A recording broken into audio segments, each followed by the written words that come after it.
I got both.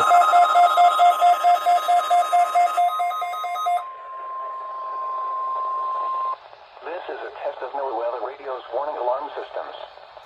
The attention signals you just heard will automatically activate special receivers to warn of the impending hazard.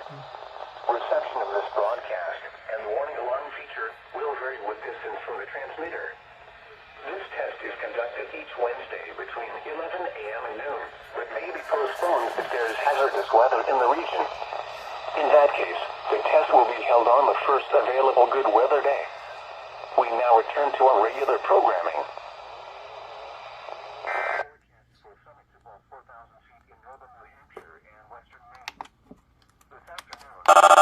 Yeah, WXJ40 went off well before this station did. WNG.